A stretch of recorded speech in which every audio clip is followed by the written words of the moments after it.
Sir, shouldn't we? Shouldn't we call someone? She's not moving." The young waiter's voice trembled, his face pale, as he stared through the polished glass of the manager's office down into the rain-slicked darkness of the alley below. Bastien did not move. He stood with his back to the waiter, a silhouette of expensive tailoring against the warm, golden light of his office. His gaze was fixed on the crumpled figure of the old cook, a discarded heap of white uniform against the black asphalt. He took a slow, deliberate sip from his glass of whiskey, the ice clinking softly.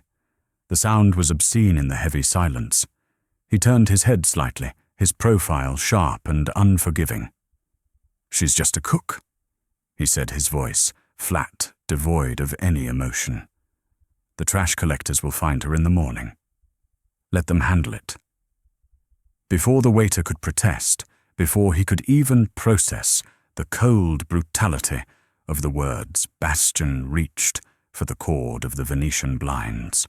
With a soft final snap, the slats closed, plunging the alley and the woman lying in it back into complete darkness, erasing her from sight as if she had never existed at all. This is the story of what happens when a man with nothing decides that a human life is worth everything. If you believe kindness should never be overlooked, click like and subscribe to our channel for more stories that matter. In the narrow alley behind the glittering facade of Le Monarque, the world was divided by smell. On one side, the bitter perfume of cold asphalt and damp cardboard. On the other, the ghost of truffle oil and seared scallops, a warm, taunting cloud that escaped from the restaurant's humming exhaust vents. This alley was Kai's world. At 20, he moved with the quiet efficiency of someone who knew that survival was measured in ounces and cents. His worn jacket, a size too big, was pulled tight against the city's biting wind, his hands calloused and chapped expertly, sorting through the night's refuse. Plastic bottles in one bag, aluminum cans in another cardboard, flattened and stacked with a precision that bordered on art. Each piece was a coin a fraction of $1 that went toward medicine for his younger sister Maya. He worked under the indifferent glow of a single flickering security light, a silent witness to the nightly drama of excess and waste. Tonight the drama was a cascade of golden, buttery croissants, a dozen of them tossed into a clean trash bag by a waiter in a starched white coat. Kai watched them fall, each one a small tragedy. He muttered to the cold air, a puff of white vapor escaping his lips. Le Monarque's trash eats better than most of the city's children. It was a dark thought, but it was an honest one. The back door of the kitchen swung open, spilling a rectangle of bright, chaotic light into the alley. Bastien, the restaurant's manager, stepped out. He was a man poured into a suit that was just a little too tight. His blonde hair perfectly coiffed his face, a permanent mask of disdain. He didn't look at Kai. He looked through him, as if the young man were just another shadow clinging to the brick walls. "You." Still here. Bastien's voice was sharp, cutting through the hum of the vents. Kai didn't flinch. He simply continued his work, his movements steady. "Almost done, sir." Bastien took a drag from his cigarette, the tip glowing like a malevolent eye. "Make sure you are. The sight of you vultures picking through our garbage is bad for the brand's image." He flicked the cigarette butt in Kai's direction, a small, deliberate act of contempt. It landed inches from Kai's worn boot. Kai said nothing, his jaw tight. Arguing was a luxury he couldn't afford. It didn't put food on the table or pay for Maya's inhaler. Through the kitchen door left, ajar, Kai could see the chaos of the dinner service. He saw steam, he saw the frantic dance of white-clad chefs, and he saw her. An old woman, her hair tucked under a chef's toque, her face etched with lines of profound exhaustion. He'd seen her before. They called her Chef Annie. She was new, and she worked with a quiet, relentless intensity that seemed out of place for someone her age. She was scrubbing a large copper pot, her movements slow, but determined, her gaze fixed on her task. Bastian re-entered the kitchen, and Kai saw him stop beside her, his words inaudible but his posture screaming reprimand. The old woman just nodded her shoulders, slumping a fraction of an inch, and continued to scrub. There was a story there in the way she held herself, in the flicker of her tired eyes. She too seemed out of place, a ghost in this machine of luxury just like him. Kai felt a strange, unspoken kinship with the old chef. Both of them were on the outside, looking in, bound by the work of their hands, invisible to the world of clinking champagne glasses and easy laughter just a few yards away. He gathered his last bag of sorted cans, the metal clinking softly. The wait was decent tonight. It would be enough. As he turned to leave the alley, he glanced back at the kitchen door one last time. He saw Chef Annie pause, leaning against a stainless steel counter, her hand pressed to her chest as she took a deep, shuddering breath. Bastian walked past her without a second glance, his focus already on the dining room, on the world that mattered. Kai slung the heavy bag over his shoulder, the strap digging into his worn jacket. He knew the rules of this world. You keep your head down. You do your work. You don't cause trouble. But as he walked away from the warm, fragrant ghost of Le Monarch and back into the cold, indifferent city, the image of the old woman's exhausted face stayed with him, a premonition, a faint echo of a storm that was yet to come. Some storms gather not in the sky, but in the heart. The dining room of Le Monarch was a sea of calculated tranquility.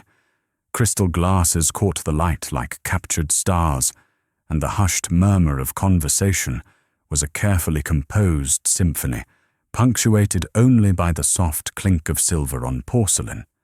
It was a theatre, and every waiter, every sommelier was a performer playing their part to perfection. But behind the swinging kitchen doors, a different kind of performance was underway. It was not a symphony. It was war. Heat, steam, and the sharp, metallic smell of ambition clung to the air. Here there was no soft murmuring, only the controlled chaos of shouted orders, the hiss of hot pans, and the rhythmic percussion of knives on wooden blocks. At the center of this culinary tempest stood Chef Annie, a small, unyielding island against a tide of pressure. Tonight was the night of the annual Critics' Gala, a single evening that could elevate the restaurant to its third Michelin star or cast it into obscurity. Every plate had to be a masterpiece, every flavor a revelation. The pressure was immense, and Bastian, the manager, seemed to revel in making it worse. Just before the first appetizers were due, he pulled Annie into the dry storage pantry, his face a mask of false sympathy. "Annie, we have a problem," he said, his voice slick with feigned regret. "The shipment of Spanish saffron. It was compromised. We don't have any." Annie's tired eyes narrowed. She had personally checked the inventory that morning. The saffron worth more than gold by weight had been there. She knew with a certainty that settled like ice in her stomach that Bastian was lying. He was stealing, siphoning off the restaurant's most precious ingredients for his own side deals, leaving her to clean up the mess, find a solution he'd ordered before striding back out front, leaving her in the fragrant dark. And so she did. For the next 3 hours, Annie became a general commanding her troops. Her voice, though strained, never lost its authority. "Pierre, we're switching to a turmeric-infused foam for the risotto. I need a test batch in 2 minutes. Marie the Dover sole will now be served with a lemon caper reduction, not the saffron cream. Adjust the prep." Her hands, though wrinkled and spotted with age, moved with the fluid grace of a master. They chopped, they stirred, they plated with a precision that defied her 70 years. But the strain was beginning to show. A fine sheen of sweat coated her brow. Twice she had to grip the edge of the steel counter to steady herself as a wave of dizziness washed over her. The younger chefs watched her with a mixture of awe and concern, but no one dared to speak up. In Bastian's kitchen, concern was seen as weakness. It was during the main course rush that a particularly demanding guest, a tech billionaire with a famous temper, sent back his Wagyu steak. The waiter returned to the kitchen, his face pale. "Sir Mr. Sterling says his steak lacks audacity." The kitchen fell silent. From across the pass, Annie looked at the perfectly cooked piece of meat, a faint, weary smile touching her lips. She muttered just loud enough for the nearest line cook to hear.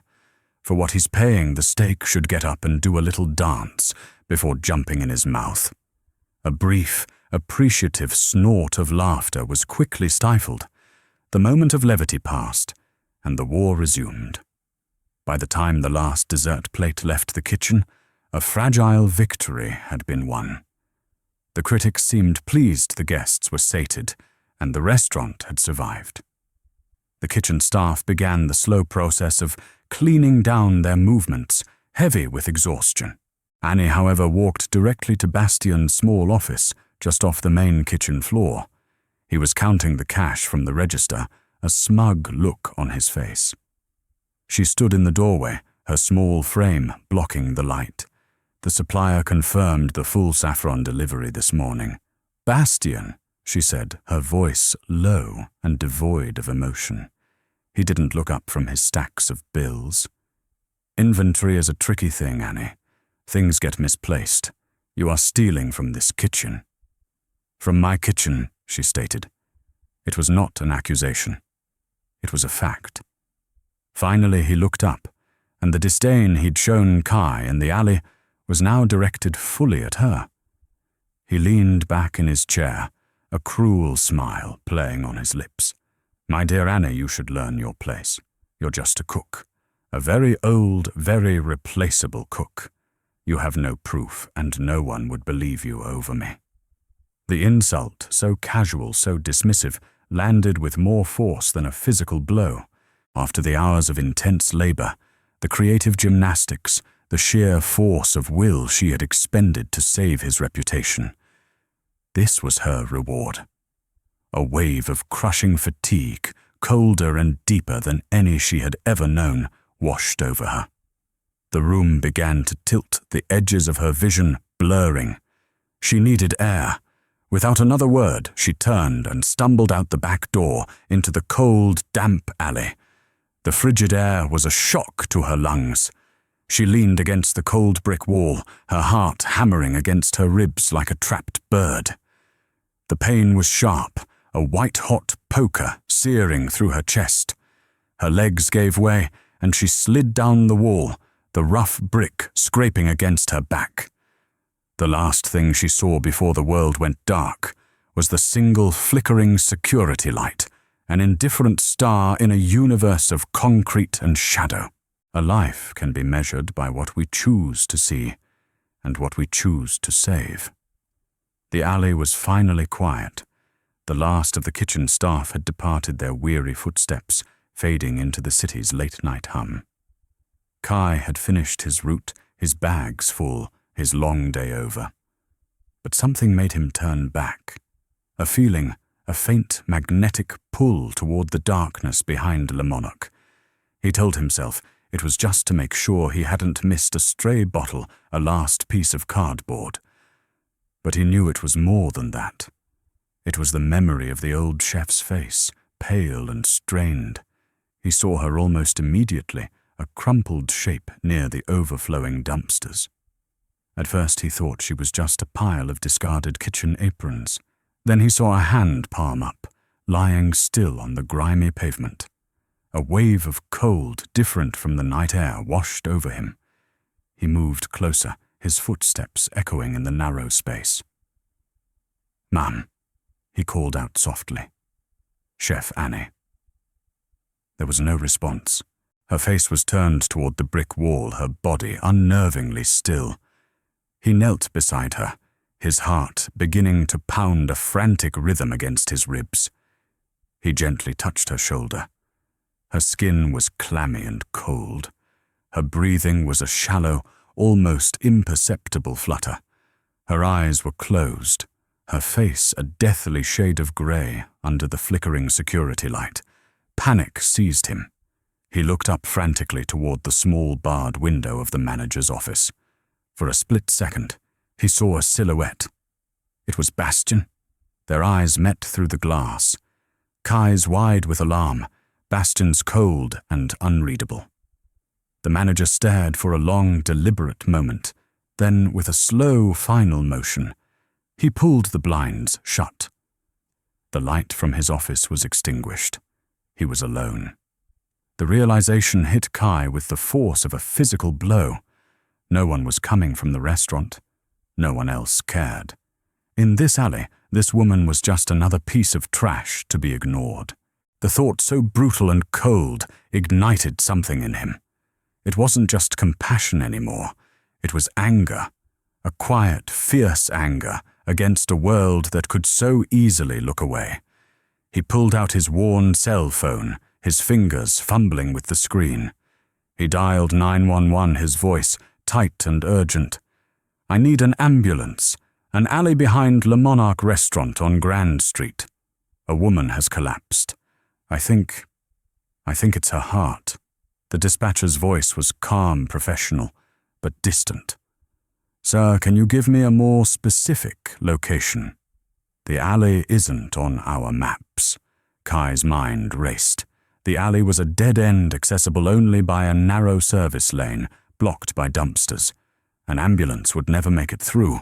"You can't get a vehicle back here," he said, his voice rising in frustration.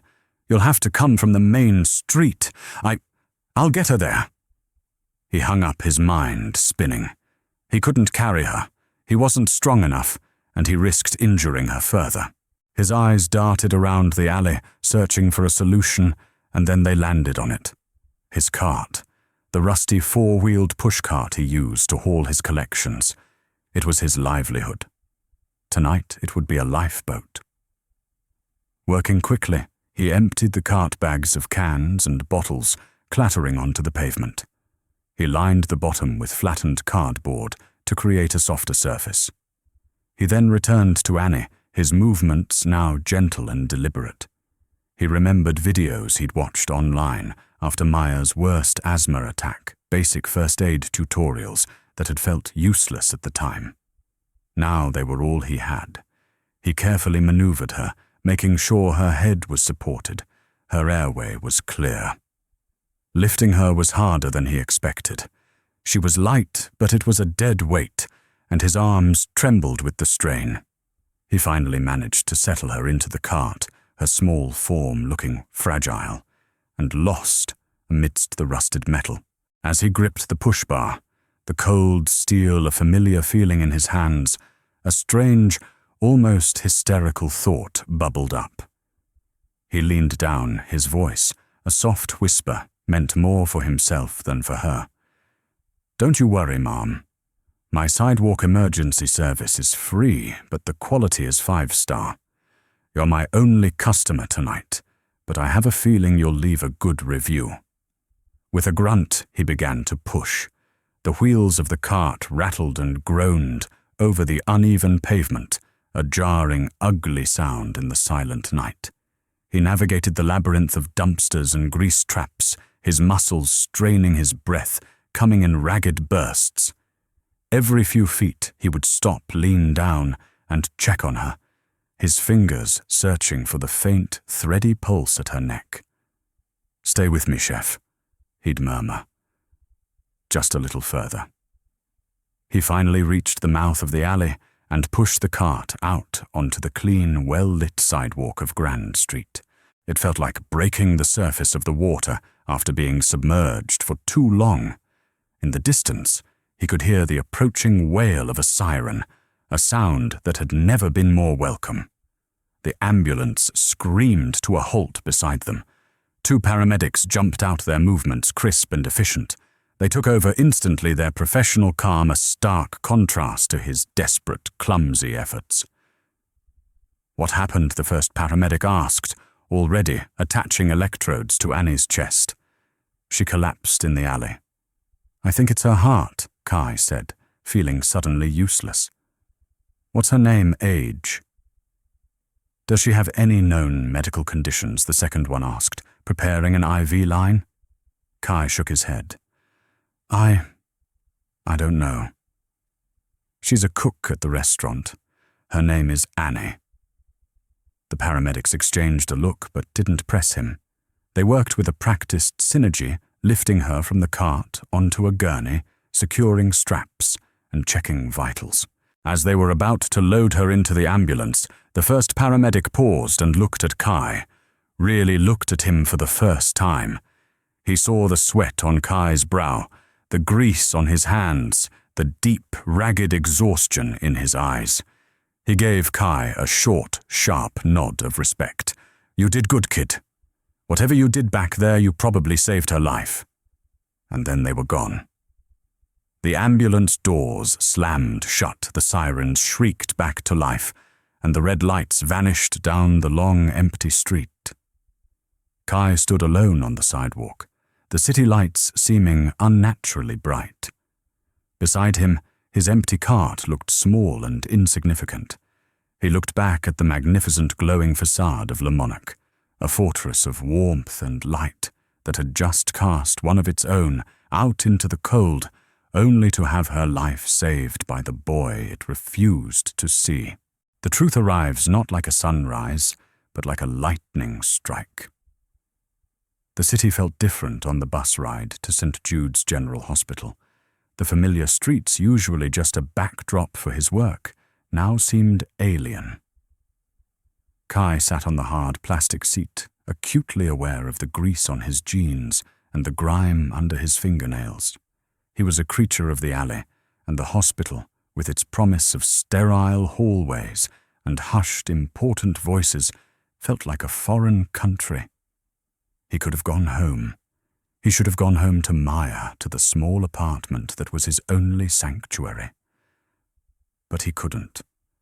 A fragile, invisible thread now connected him to the old woman in the ambulance, a thread of responsibility he didn't know how to break. The emergency room waiting area was a purgatory of quiet anxiety. The air smelled of antiseptic and fear.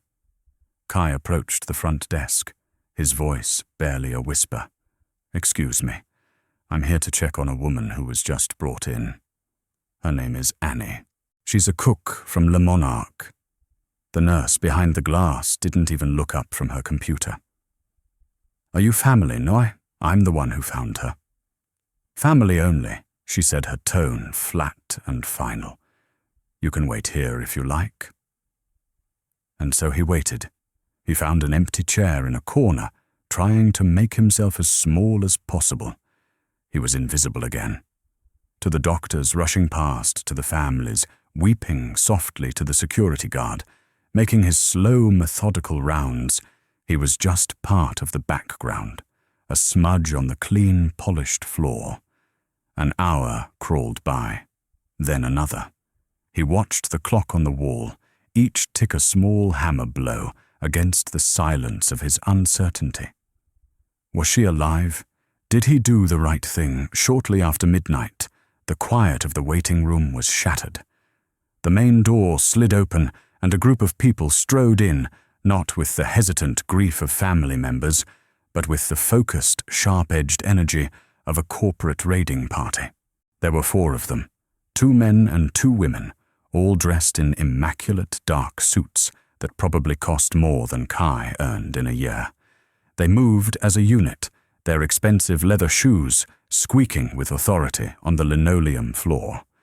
At the lead was a woman in her 40s with severe dark hair pulled back into a tight chignon and a gaze that could cut glass. She marched to the reception desk, bypassing the line completely. "We are here for Amelia Vance," she announced, her voice resonating with power. "I am Evelyn Reed, her executive vice president. I need a status update and I need to see her immediately." The nurse who had been so dismissive of Kai was suddenly a model of deference and efficiency, her fingers flying across the keyboard. "Yes, ma'am, right away. The doctor will be out to speak with you in a moment." Evelyn Reed's sharp eyes scanned the waiting room, and they landed on Kai. She took in his worn clothes, his tired posture, and her expression tightened with suspicion. She walked over to him, her entourage parting like the sea before her. "Can I help you?" she asked, and the question was not an offer. It was a challenge. Kai felt a dozen pairs of expensive eyes on him. He stood up slowly. "No, ma'am. I'm just waiting." Waiting for whom she pressed her tone, implying he had no right to be in the same room, breathing the same air. Kai met her cold stare, and for the first time that night, a spark of his old alleyway wit flickered to life. "I was with the woman who collapsed behind Le Monarch. I guess you could say I'm the head of the restaurant's unofficial recycling and emergency response department." Evelyn's perfectly plucked eyebrows furrowed in confusion. The response didn't compute. She didn't have a category for it. She dismissed him with a flick of her hand. "See that he doesn't cause any trouble," she said to one of the men in her group, before turning her attention back to the reception desk. Just then, a doctor in blue scrubs emerged. "Ms. Reed, I'm Dr. Evans. Ms. Vance is stable. She had a significant cardiac event, but we were able to stabilize her. The initial care she received before the ambulance arrived was critical. Whoever that was likely saved her life." A murmur went through the executive team. Evelyn nodded, a look of cool relief on her face. "Excellent. We'll need to arrange for her transfer to a private suite immediately." "Of course," the doctor said. "But first, she's awake and she's asking for someone." He glanced down at his chart. "A young man. She says his name is Kai." The world seemed to stop. Every head in the waiting room, Evelyn's, her teams, the nurses, the other waiting families, all turned in unison to stare at the boy in the worn jacket who was currently trying to sink through the floor. Kai's own heart felt like it had stopped beating. He could only stare back, his mind a blank slate of shock. Evelyn's mouth opened and closed silently like a fish out of water. The power dynamic had just been hit by a lightning strike, and no one felt the aftershock more than her. A moment later, Kai found himself being escorted down a quiet, sterile hallway into a private wing of the hospital. The room they entered was larger than his entire apartment, with a sweeping view of the city lights. And there, in the center of a large, adjustable bed, surrounded by beeping monitors, was Chef Annie. But it wasn't her. The woman in the bed was wearing a simple hospital gown, but she wore it like it was haute couture. The weariness was gone from her eyes. In its place was a sharp, intelligent light, a focused intensity that was both familiar and utterly new. They were the eyes of a hawk, a general, a queen. They were the eyes of someone who owned the world. She looked at her executive team who had followed Kai into the room. "Evelyn, all of you, wait outside," she commanded, her voice, weak from the ordeal, but infused with an authority that allowed for no argument. Her team filed out Evelyn, casting one last bewildered look at Kai before the door clicked shut. They were alone. The only sound was the soft, rhythmic beep of the heart monitor. The old woman's gaze softened as she looked at him. "Thank you, Kai," she said, her voice clear and steady. "Dr. Evans told me what you did. You saved my life." Kai could only nod, his throat too tight for words. "I owe you a debt I can never truly repay," she continued. "But we can start by being honest with each other. My name is not Annie." She paused, letting the weight of her next words settle in the quiet room. "It is Amelia Vance. I am the founder and chairman of Vance Global Hospitality. I own Le Monarch, and about 200 other hotels and restaurants around the world. Kai stared at her, his mind struggling to connect the dots. The demanding old chef, the woman gowned in power lying in this bed, the name on the most exclusive restaurants in the city. It didn't make sense. It couldn't be real. We have a lot to talk about, Amelia Vance said, her eyes holding his, a universe of secrets and possibilities swirling within them. You and I, Kai, our work is just beginning. Destiny doesn't ask if you're ready. It simply arrives. Kai stood frozen in the sterile silence of the private hospital suite, the world tilting on its axis.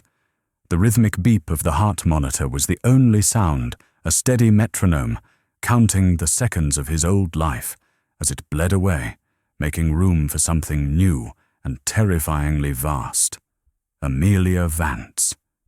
The name echoed in his mind, a name he'd seen on the sides of gleaming downtown skyscrapers and in the glossy pages of business magazines. It was a name that belonged to a different universe, a universe of power and influence he couldn't begin to comprehend. And she was the tired old cook he had pulled from the grime of the alley. He tried to reconcile the two images, the woman with weary eyes, scrubbing a pot with a quiet desperation, and the woman in the bed before him, whose gaze, though physically weak, held the unshakable weight of an empire. The pieces didn't fit. As if reading his thoughts, Amelia gave a faint, wry smile. I imagine you have questions. Kai swallowed his throat dry. I don't understand. Why were you in the kitchen? Because a company is like a body, Kai, she said, her voice soft but clear. The executives in the boardroom are the brain making decisions, but the heart, the real beating heart, that's in the kitchens, the laundry rooms, the back alleys. It's the people whose names no one bothers to learn. My company's heart. I feared it was becoming sick.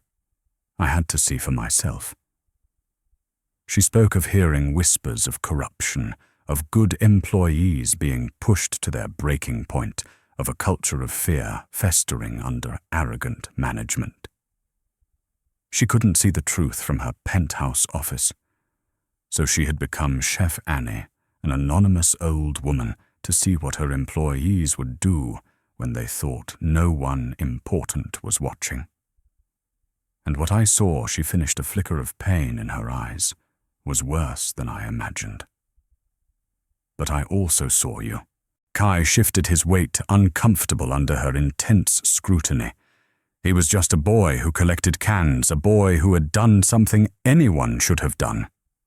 I want to repay you for what you did, Amelia said, her tone becoming more formal. And I want to be clear, this is not charity. This is a debt. You saved my life. So I will give you whatever you ask for. A new house for your family. A lifetime of the best medical care for your sister. A check for $1 million right now.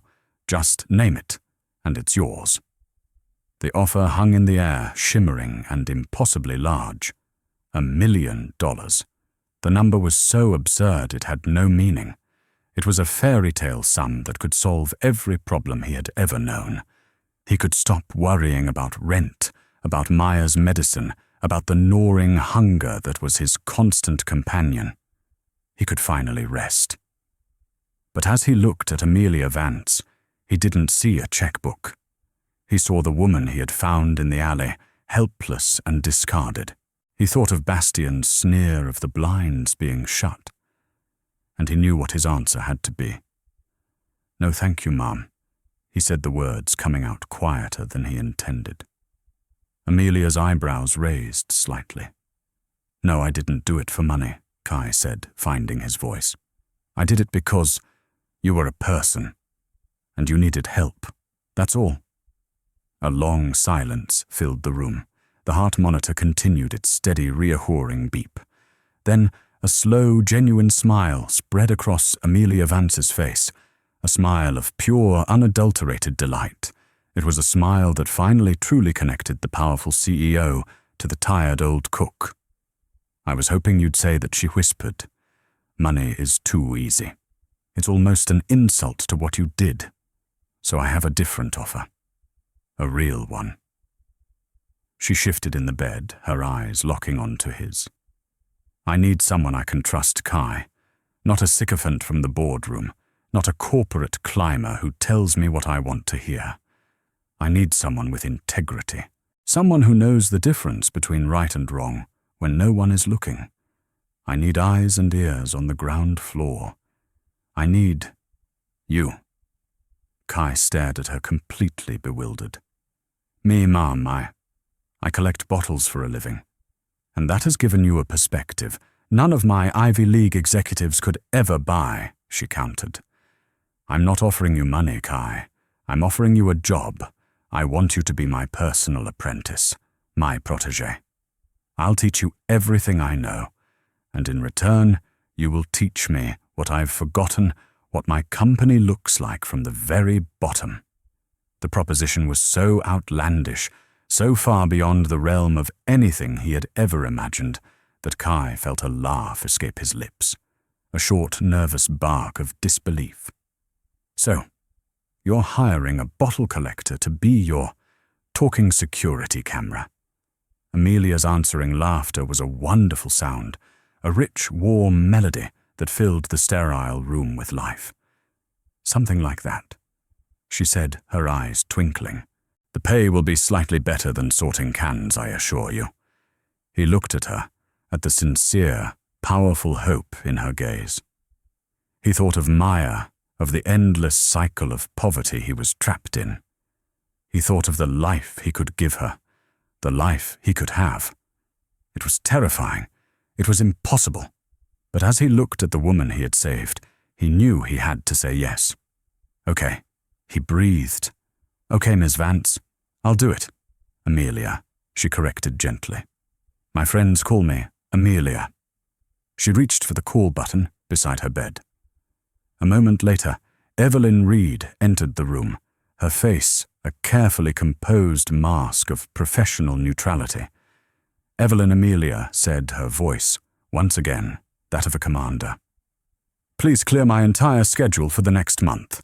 I'll be working remotely. And arrange for a tailor to meet me here tomorrow morning. Mr. Kai will need a new wardrobe. She looked at Kai, who was still trying to process the words. Mr. Kai. He starts tomorrow.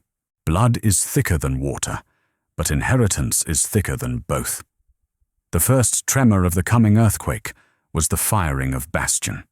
It wasn't a quiet termination. Amelia, recovering in her sprawling penthouse that overlooked the city like a queen from her citadel, convened an emergency video conference with her executive board.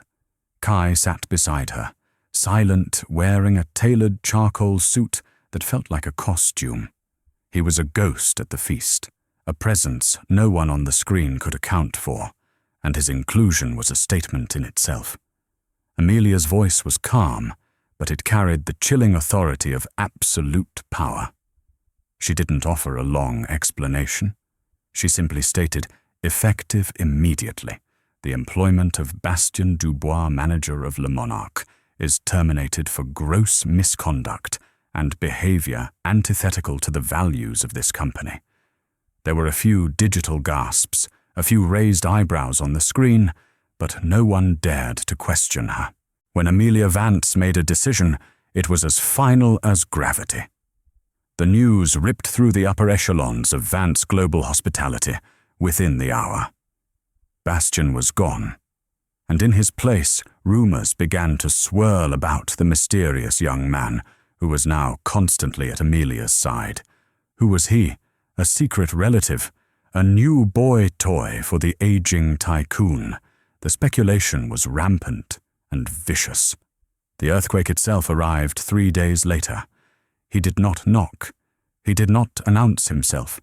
He simply appeared at the private elevator entrance to Amelia's penthouse as if summoned by the scent of power shifting.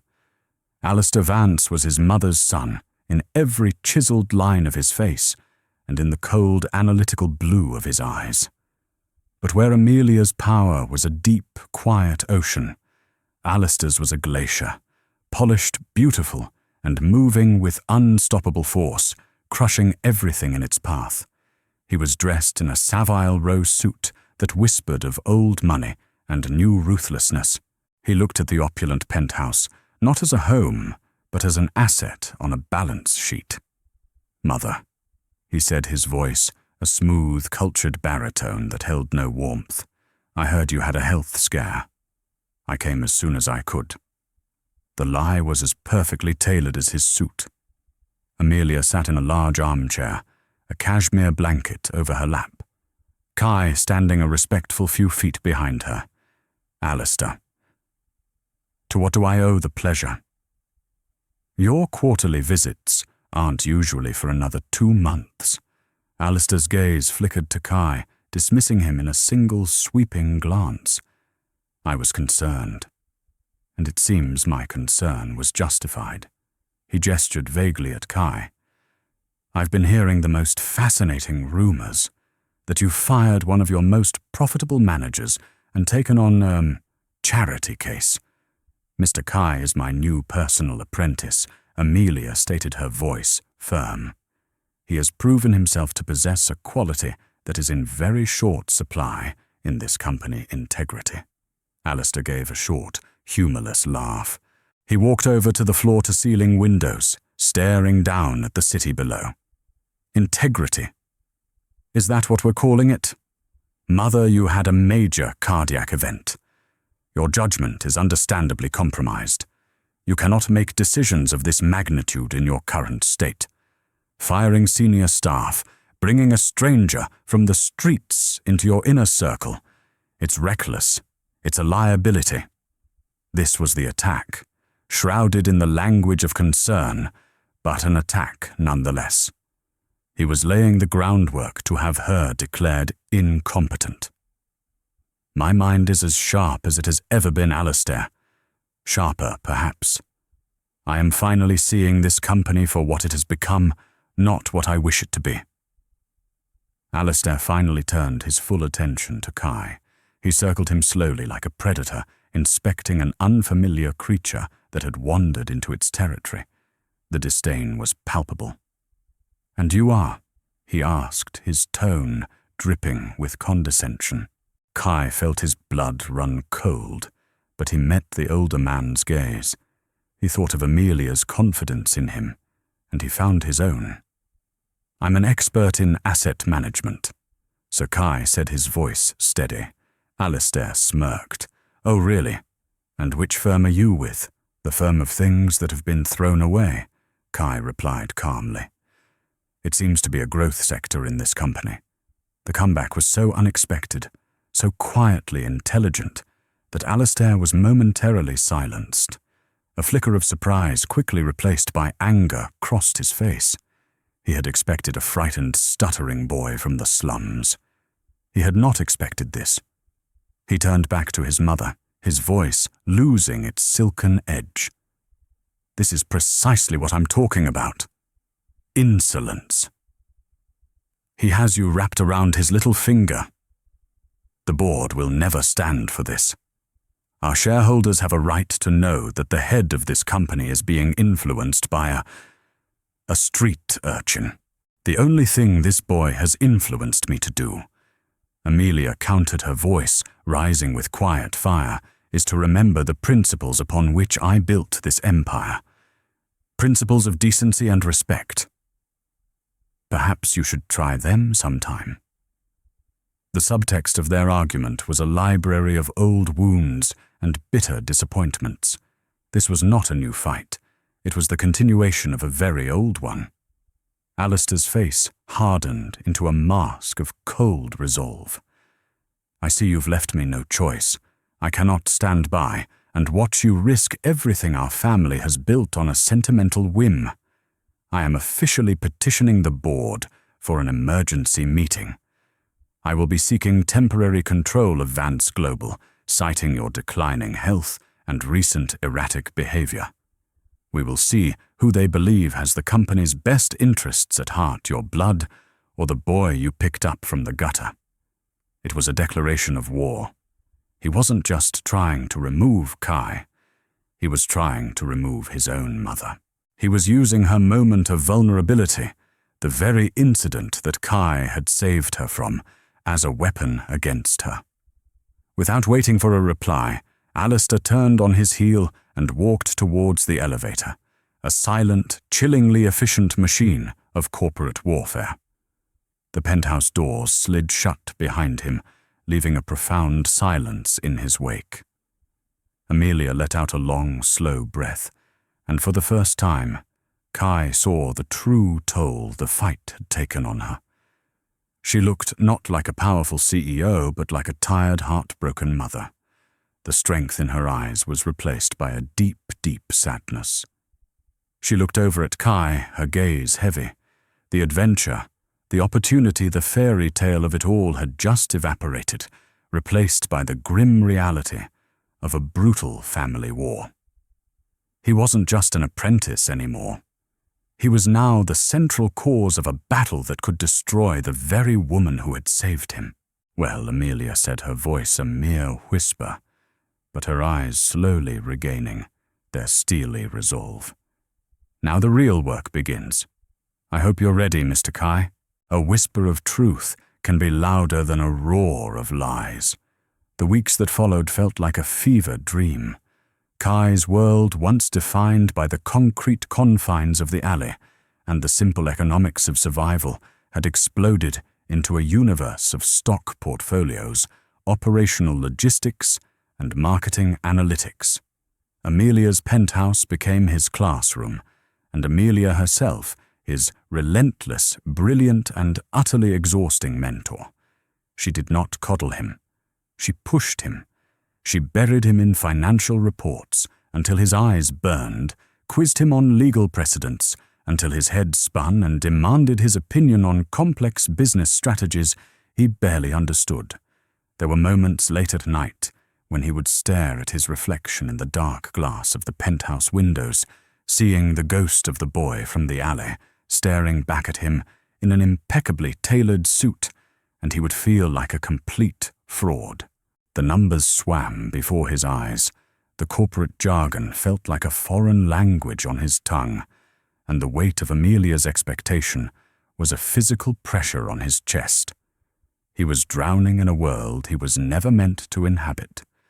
One evening after he had stumbled through a presentation on quarterly earnings, Amelia seemed to sense his despair. She closed the laptop and looked at him, her gaze softening. "You're trying to be them, Kai," she said quietly. "You're trying to be Alistair. You're trying to be the men on that board. Stop it. I don't know how else to do this." He admitted, his voice raw with frustration. "I don't know their language. I don't understand their rules." "Then don't play their game," she countered. "Play yours. What did you see in the alley that they will never see from their corner offices? That is your strength. That is your power. Stop looking at the spreadsheets and start looking at the people." It was the key that unlocked everything. The next day, Kai stopped trying to be an executive. He started being himself. He left the penthouse and went back to the alleys of Vance Global. He didn't go to the executive floors. He went to the boiler rooms, the loading docks, the cavernous laundry facilities of the company's hotels. He sat with the dishwashers on their breaks, listening to their stories. He talked to the night janitors about their families. He learned the names of the delivery drivers who supplied Le Monarch. He took notes, not on profit margins, but on people. He compiled a different kind of report, one filled not with charts and graphs, but with faces and stories. He documented the broken dishwasher that a kitchen crew had to fix with duct tape because management wouldn't approve the repair cost. He wrote about the single mother in housekeeping who was consistently denied overtime but was expected to finish an impossible number of rooms. He detailed the story of an old doorman who had worked for the company for 30 years and was now terrified of being replaced by an automated door. His report was a portrait of the company's heart, and it was showing signs of failure. The preliminary board meeting took place a week before the official vote on Alistair's proposal. It was a sterile, wood-panelled room on the 50th floor of the Vance Tower. Alistair was in his element. He commanded the room with a slick presentation titled Project Streamline, a bloodless corporate term for firing 2,000 employees. He spoke of optimizing workflows, leveraging automation, and maximizing shareholder value. The board members, all men in identical dark suits, nodded along their faces, reflecting admiration for his ruthless efficiency. Then Amelia nodded to Kai. It was his turn. He walked to the head of the long, polished table, his heart pounding. He held no tablet, no clicker for a slideshow. He just held a simple bound report in his hands. "Good afternoon," he began, his voice quiet but steady. "Mr. Vance has presented a compelling vision for the future of this company's profits. I'd like to talk about the future of its people." He didn't talk about synergy or optimization. He told them about a dishwasher named Maria, whose son was sick. He told them about a line cook named Carlos, who worked double shifts to send money back to his family. He passed his report around the table, and the board members found themselves staring not at numbers, but at the tired, hopeful faces of their own employees. Alistair watched his face, a mask of bored contempt. When Kai finished, he leaned back in his chair and gave a theatrical sigh. That was all very touching, a lovely story for a charity fundraiser perhaps. But this is a multi-billion-dollar corporation, not a soup kitchen. We require leadership with business acumen. He then turned his venomous gaze on Kai. "Tell me, Mr. Kai, what is your experience in asset management, sorting cardboard from aluminum?" The room was silent. The insult hung in the air, sharp and cruel. Kai looked directly at Alistair, and there was no fear in his eyes. "Yes," Kai said clearly, "that was my experience, and it taught me a very important business lesson." He paused, letting every person in the room lean in. "It taught me that what one person considers trash, another person can see as the very foundation of their survival. You cannot serve a 5-star meal if there is no one to haul away the garbage. You cannot celebrate record profits if you have forgotten the people whose labor created them. Your Project Streamline isn't streamlining the company, Mr. Vance.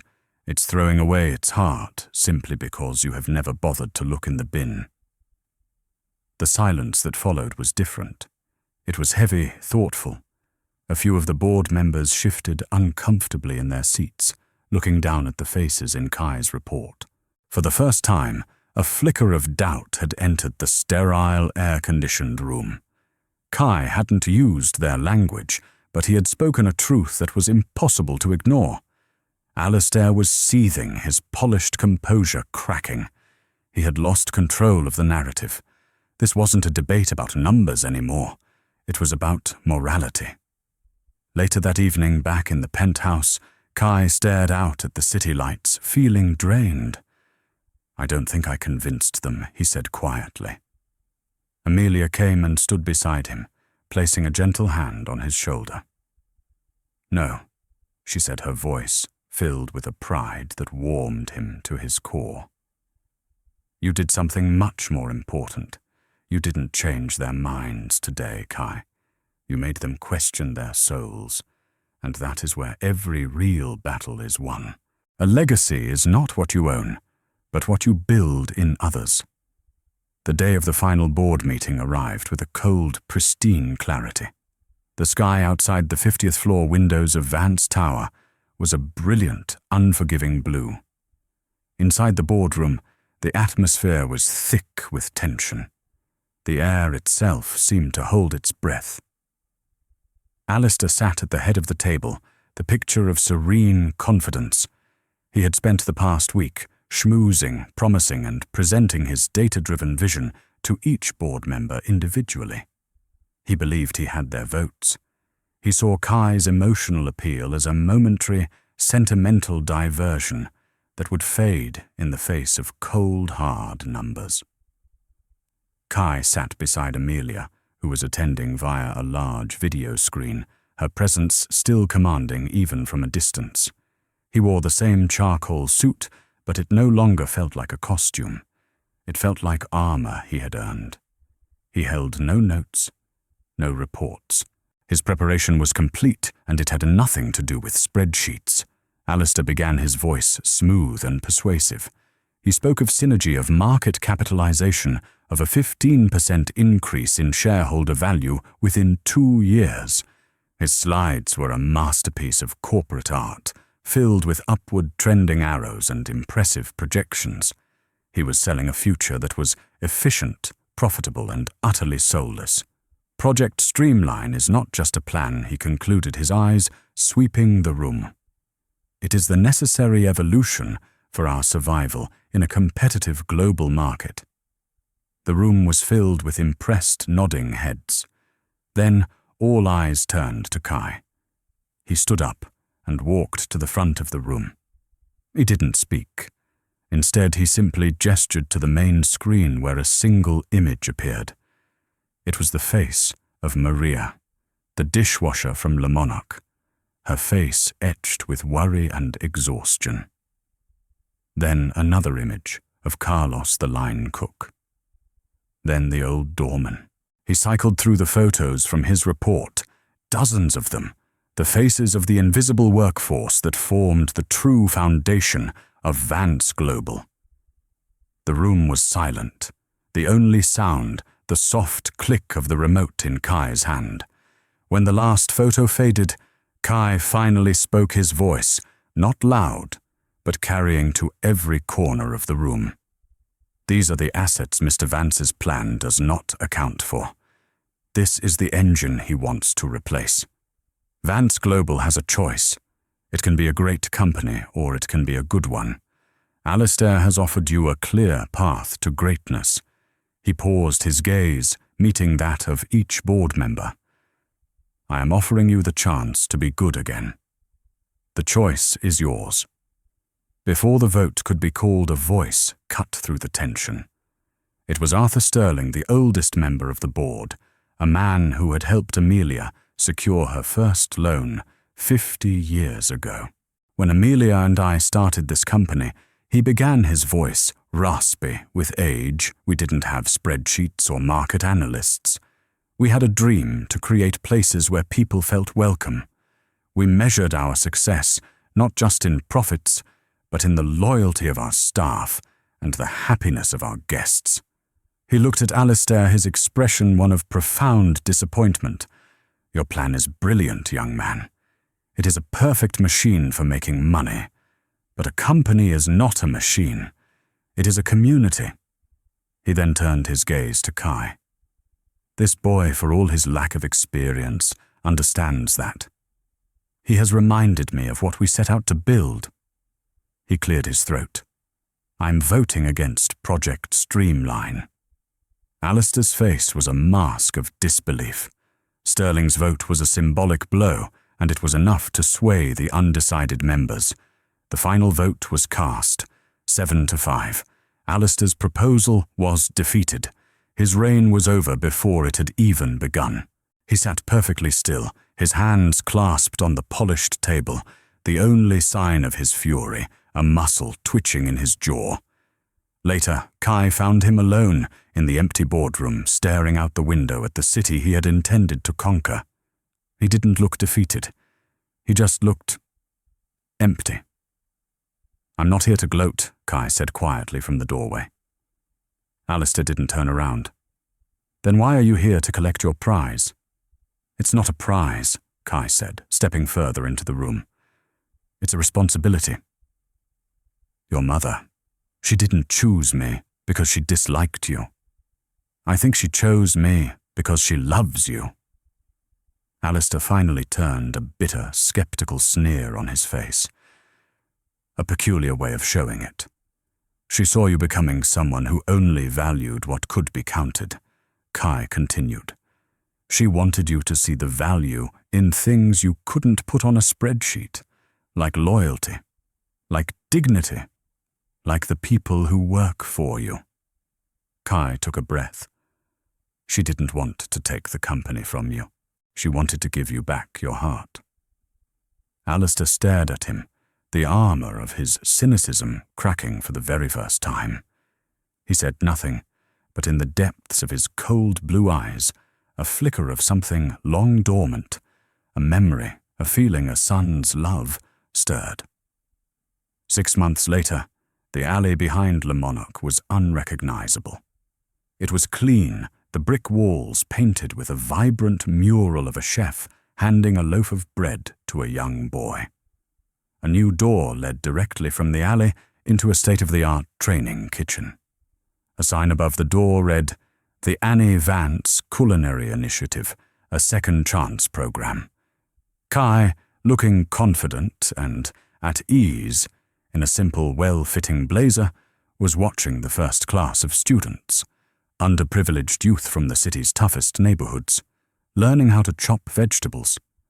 Amelia, looking healthier and more relaxed than he had ever seen her, walked up and stood beside him. She was no longer a CEO, having officially retired, and passed the torch to a new leadership team, with Kai serving as the head of her new philanthropic foundation. You see, Kai said, a warm smile spreading across his face as he looked at the bustling kitchen. My experience in managing discarded assets came in handy, after all. Amelia laughed, the sound rich and full of life. She placed a hand on his arm, her eyes shining, with a light that had nothing to do with power or wealth, and everything to do with love. "I never doubted it for a second," she said softly. "Son, sometimes the most valuable treasures aren't found in a vault, but in a forgotten alley. A single moment of compassion can rewrite a destiny, proving that the greatest inheritance isn't money, but the courage to see the humanity in someone, especially when the rest of the world has already looked away. But that path is never easy, and it leaves us with a difficult question. If you were Kai, after everything you had been through, would you have accepted Amelia's life-changing offer, knowing it meant entering a dangerous new world and fighting a war against her powerful son? Or would you have simply taken a financial reward and walked away? Let me know your honest thoughts in the comments below. And if you love stories that explore the true meaning of strength and character, make sure you subscribe and turn on notifications so you don't miss the next journey.